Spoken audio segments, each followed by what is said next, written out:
The movie starts with a girl named Suki who goes to an abandoned place, like an old factory. There's a group of many criminals from a gang. She starts attacking them one by one until she kills them all in a very professional way, and no one can stop her. After she finishes them all, she reaches a courtyard with another group of criminals. They mock her when they see her alone, thinking she's cute and weak. But they're in for a surprise as Suki manages to beat them and kill most of them. She reaches one of them, a big guy who is very strong. He beats her hard until he almost finishes her off. But Suki manages to regain control over him and hits him a bit. She realizes she won't be able to kill him, so she approaches and jumps, but finds police cars surrounding her. They ask her to surrender or they'll shoot her. She doesn't resist, and they actually arrest her and take her to prison. We learn that the gang Suki killed was a drug trafficking gang doing illegal work. The police had been chasing them for a while but couldn't catch them, and Suki the ninja killed them all by herself. One of the detectives, who became her colleague, says they can benefit from Suki and consider her a winning card for them to use to their advantage. They put Suki in a room like a psychiatric ward and pump drugs into the air. They perform plastic surgeries on her and keep drugging her every now and then so she's not aware of what's happening around her or what they're doing to her. Until one time, Suki realizes something wrong is happening. She pretends to faint from the drug, but she's actually holding her breath because she can hold it for a long time without anyone noticing. They think she fell asleep from the drug, so they enter to take her. She surprises them, gets up, hits them, locks them in the room, and escapes. But she finds herself in a long corridor full of rooms. Every room she enters, she finds a group of people, some dancing, some cooking. These people look strange and suspicious to the point that they don't even find it strange to see her. Security tries to control Suki again, but Suki takes one of them and raises a knife, threatening him to tell her where the exit from this weird place is. But no one agrees to help her, and the man doesn't speak until she sees another girl who says, "I know where the exit is." She takes her to get her out of this place and tells her that to escape, they must throw themselves from above. So Suki pushes her first, then finishes off the man she had taken hostage and jumps after the girl who was supposed to escape with her. But the girl betrays her and shoots her in the shoulder. Suki faints again, and after she wakes up, she finds herself surrounded by a group of detectives. The girl who shot her takes her to the interrogation room, and we learn that this girl is a detective named Khan. Khan tells her that she should consider herself dead now and forget the old Suki completely. Suki gets angry at her and says, "Why don't you just kill me?" Khan tells her that she won't be able to kill her and says, "You're pregnant, and it's better for you to live for your child." Suki is surprised that she's pregnant and asks Khan what they want from her. Khan tells her, "All we want is for you to live like a normal person. We'll put you through tests, and depending on what you succeed in, we'll determine a job for you to work for 10 years. After that, you'll retire and get your freedom." She tells her that she'll be a spy for them and will be useful in secret, and they will train her. Suki agrees because she doesn't have the luxury of refusal anyway. She starts entering the training, but she fails most of it because she doesn't know how to do anything other than kill. But one of her female colleagues suggests that she act because her face is beautiful and she looks pretty and can act. Suki tries and finds that she can actually act well. Days pass, and Suki gives birth to a girl and names her Yon. After she gave birth and the girl grew up a little, Suki starts entering physical training and leaves her daughter with Hyun Soo, one of the detectives who is responsible for monitoring Suki all day. This is Suki's first day in violence training. A girl there named Kim provokes her and says, "Didn't you just give birth? Come on, show me what you've got, or is your name killer for nothing?" Kim runs at her and is about to hit her, but Suki protects herself and grabs the stick. She starts sparring with Kim, hitting her hard. Kim can't respond to a single hit, and Suki wins the match. Khan and Hyun Soo are watching what happened and are very happy with Suki. They decide to finish her training and prepare her for the mission. Suki remembers the days when she was training under Jong, who helped her and taught her mischief, fighting, and how to be a professional killer. He also helped her kill the man who killed her father and saved her from death. Suki responds and passes the tests that Kan makes for her. She succeeds in them and excels all the detectives in shooting tests. She keeps beating Kim despite Kim supposedly being the best one trained by these detectives. Then comes the time when Suki receives her first mission. Kan tells her that if she succeeds in this mission, they'll release her from this prison. Suki agrees and takes the orders. Her mission is to kill someone. She attacks him but finds him very strong and skilled in fighting to the point that he senses her presence even before she touches him. He starts attacking her, excelling and hitting her hard until he's about to kill her. But Suki manages to deceive him and stab him with the sword in his stomach, killing him. Then she notices that the man's little daughter is standing there and saw her killing her father. She smiles and remembers when she was the girl's age and her father was also killed brutally in front of her eyes. She escapes quickly when the men of the man she killed arrive, but they chase her and keep attacking her. A fight breaks out between them. Suki manages to kill one of them, but they are too many and don't leave her alone. They keep chasing her on motorcycles and cars, but she manages to get rid of the men on motorcycles. However, she's cornered and has no choice but to throw herself into the sea to escape from the rest of the gang. She actually does that, but while she's in the middle of the water and before she drowns, she remembers when she was young when the man who killed her father, who was actually her father's friend, kidnapped her. This was after he killed her father, and he was selling her to older men. She remembers Jong who saved her from them even before he knew her. She gathers her strength and manages to reach the shore and survive from drowning. She succeeds in her mission, and the time comes for Suki to leave the prison. Kan gives her a new identity card with a new name for her and her daughter. She learns where she'll live and what she'll do, and that she'll carry out secret missions.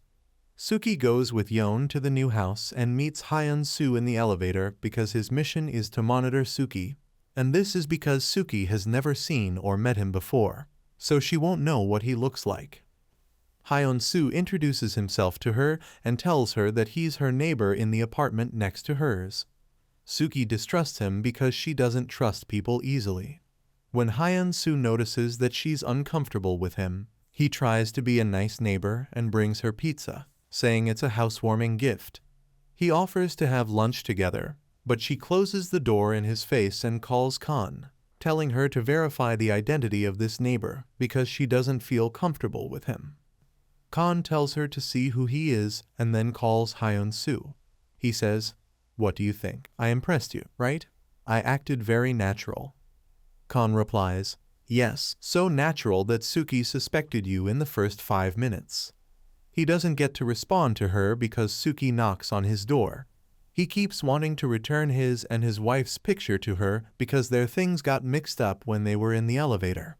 He talks to her and tells her that his wife is half Chinese and half Korean, which is why he was living in China with her. He asks her about her name, and she tells him Yeon, which is her new name. He says he wants to get to know her better since they'll be neighbors. She smiles and leaves, then goes back to talk to Kan again. Kan warns her about Hyun-soo and tells her the same thing Hyun-soo told her, that he was married and his wife died, and he's living alone. This is so Suki doesn't get suspicious again. Indeed, Suki starts to behave normally and lives a normal life as Kan asked her to. She enrolls her daughter in nursery, and over time, she starts to like Hyun-soo because he treats her and Yeon kindly.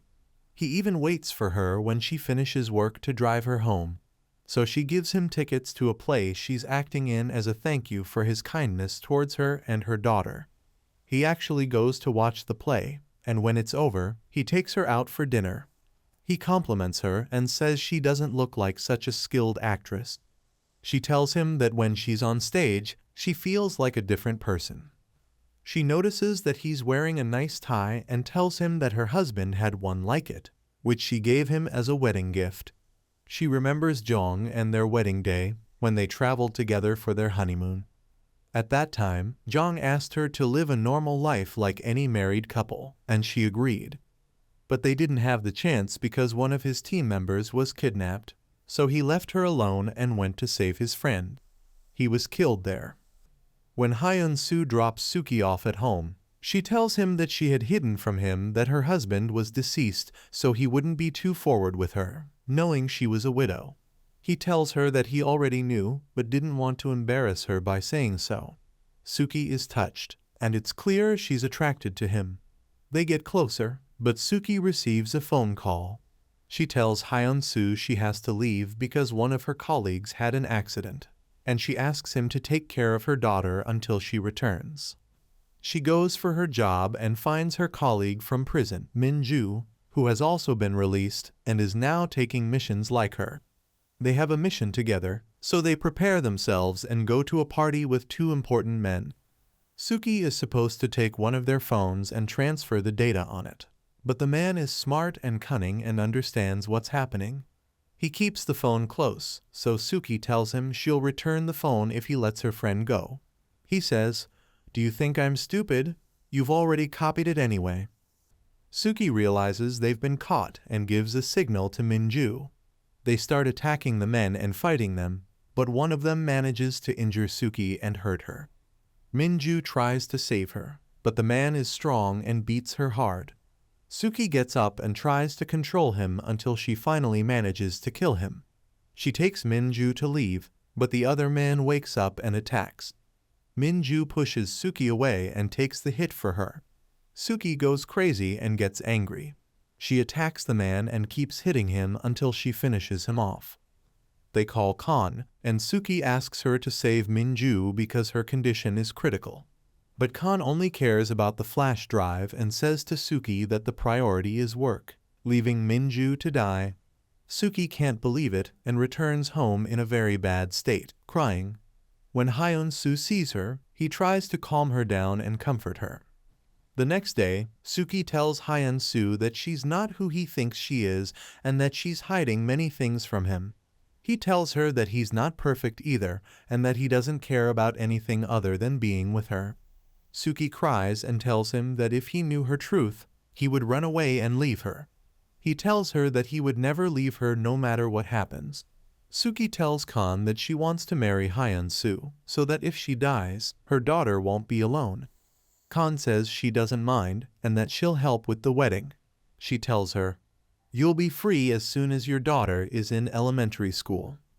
Suki calls Hyun-soo and proposes marriage to him.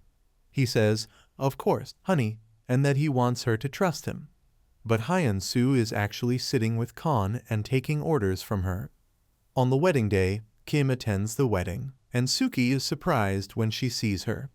Kim tells her that Khan told her to attend the wedding and take pictures. She gives her the phone to talk to Khan. Khan tells her to go to the bathroom and quickly take the weapon she left for her. Suki follows the orders and takes the rifle.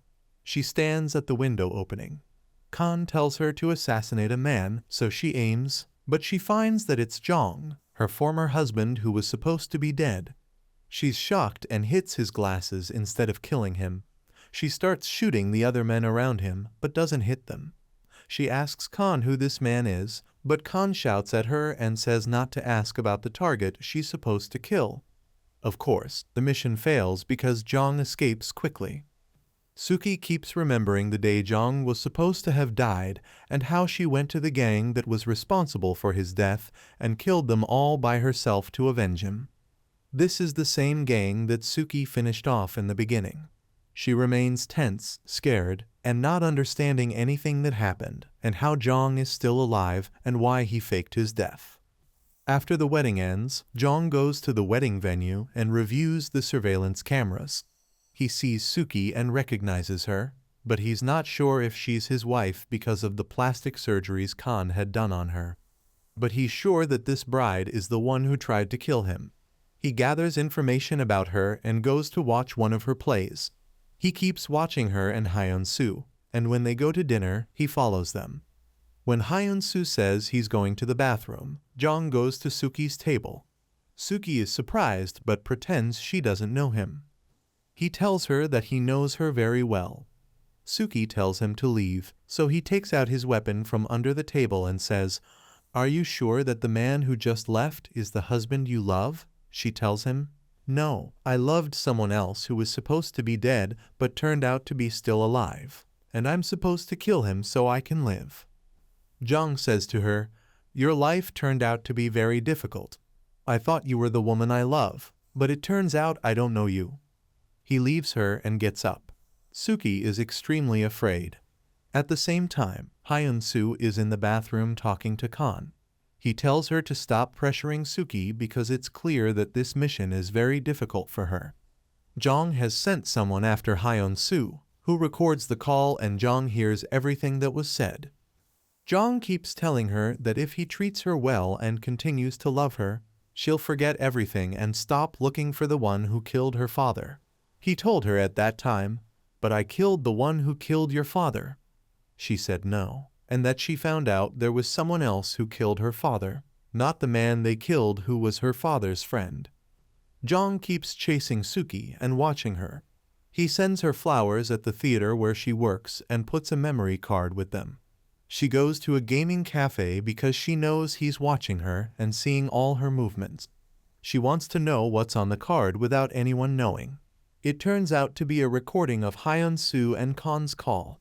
She realizes that Hyun-soo is deceiving her and that she's just a mission for him. She keeps crying. At the same time, Zhang manages to control Kim and kidnap her.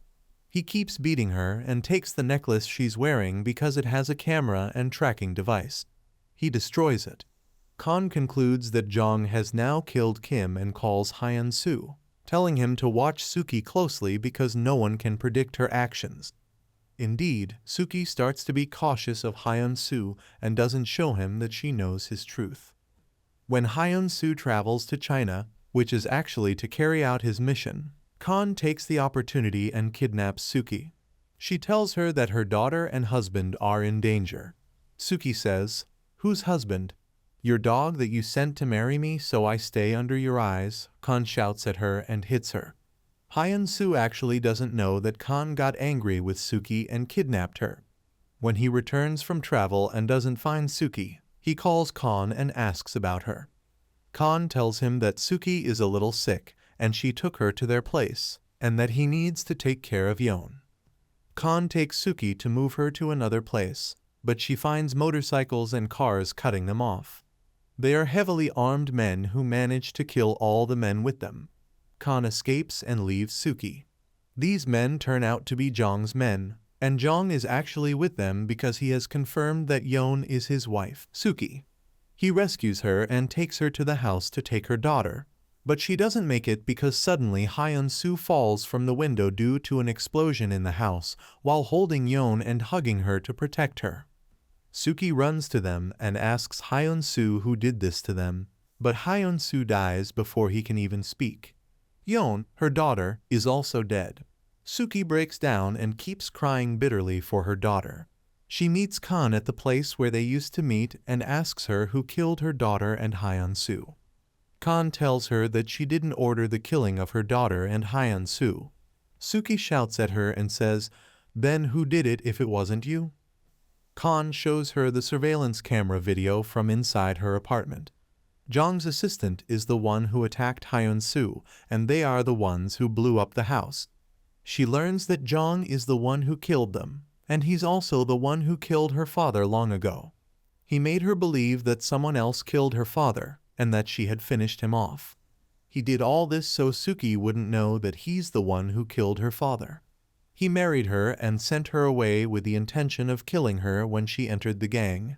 But what happened is that Suki killed the entire gang and came out alive, which wasn't in Zhang's plan. She learns that when Zhang's assistant wanted to kill Yeon, Hyun-soo told him that she's actually Zhang's daughter, but neither Zhang nor the assistant cared. They also wanted Hyun-soo to be the one to kill Yeon instead of them killing her, but Hyun-soo refused, of course, and attacked them and beat them. He was about to save himself and Yeon, but Kim hit him on the head. This was because Kim thought that if she did this, Zhang would let her live, but of course that didn't happen. The assistant killed Kim and prepared the house for the explosion. As soon as Suki arrived, He blew up the house so Suki would see her daughter and Hyun-soo dying in front of her eyes. Suki is shocked by what she saw and heard. She goes crazy and attacks Khan, saying, "Why are you doing this to me?" Khan tells her that killing her won't change anything that happened and that she wished they had met in a normal life and hadn't gone through all of this. Suki breaks down and keeps crying, especially when she confirms that Hyun-soo really loved her and wanted to protect her and her daughter. When she recovers a bit, she decides to keep her anger and take revenge on Jong and his gang. Indeed, she starts to implement her plan and goes to watch them. They have a diamond smuggling mission, so she sabotages their mission and enters their warehouse with her car. They shoot at her a lot, but to no avail, you bunch of criminals. The car is armored, and Suki manages to shoot at them too. She starts attacking them and colliding with them one after the other until her bullets run out. But she continues the attack on them because their bullets have run out too. She finishes off the entire gang except for 3, including Jong's assistant, but he escapes. Suki catches up with him and goes up to where Jong is. He's actually waiting for her. He says, "Hello." She says, "You didn't love me at all, did you?" He says, "Do you think the answer will change anything?" Suki points the gun at him. He says, "Yes, I loved you. Is that what you want to hear? Can you live your life?" She says, "How can you bear yourself like this?" He says, "Because that's who I am." She says, "Okay, let me show you the monster you raised inside me and taught evil to." She throws away the gun and starts attacking him with knives. Jong defends himself and hits her. They keep attacking each other until their weapons fall from both of them. But Suki runs at him and takes him, and they fall from the window together. Jong and the rest of his men run to escape, but Suki catches up. A car appears and crashes. The police arrive, but Jong escapes. Suki gathers her strength and catches up. She manages to jump onto the car they're in and enters. She attacks the rest of the gang and kills them.